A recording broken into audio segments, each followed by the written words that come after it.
এখানে আপনারা যে উপস্থিত হয়েছেন আপনাদের ভালোবাসার টানেই কিন্তু আপনারা উপস্থিত হয়েছেন। এই যে আপনাদের ভালোবাসার টান, মূলত এই টানটা কোথা থেকে?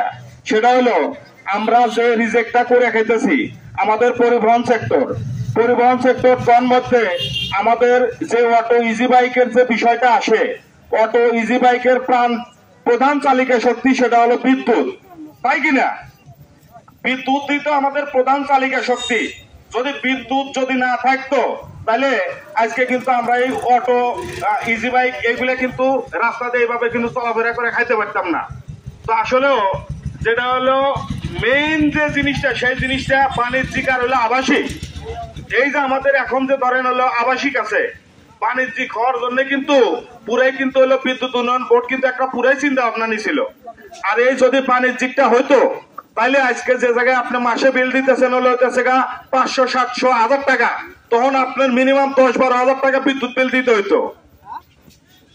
তাহলে ভালোবাসার জায়গা, ভালোবাসার টানে যেখানে আসছেন সেটার প্রধান যে একটা দিক সেটা কিন্তু আমি আপনাদের মধ্যে তুলে দিলাম। এটা কিন্তু আপনাদেরই কথা, আমার কথা না।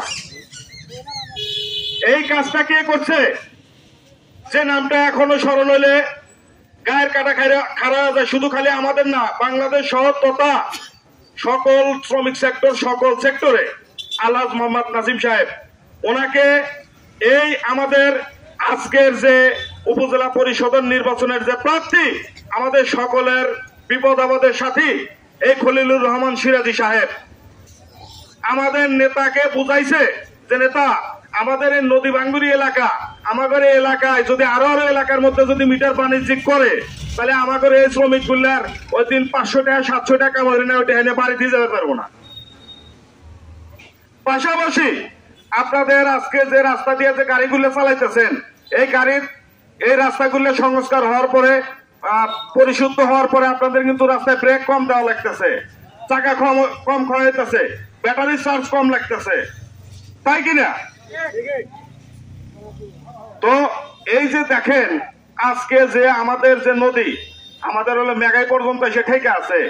যদি এই নদীর কথা আমরা বলতে যাই, যদি প্রিয় নেতা খলিলুর রহমান সিরাজি যদি জয় মহোদয় এবং নাসিম সাহেবকে যদি সুপরামর্শ না দিয়ে যদি আজকে যদি বলতো যে পেয়ার করবো আমরাই বলবো, নদী ভাঙ্গে ভাঙ্গুকা, তাহলে কি আজকে আমরা শান্তি সুষ্ঠু ভাবে কি আজকে গাড়ি চালিয়ে খেতে পারতাম? আমাদের রুটি রোজগার আজকে কিন্তু নদী কিন্তু অলরেডি সোনামী পর্যন্ত এসে যাইতো বা সোনামী পার হয়ে যেতে পারতো। তা আপনারা সকলেই অবগত আছেন।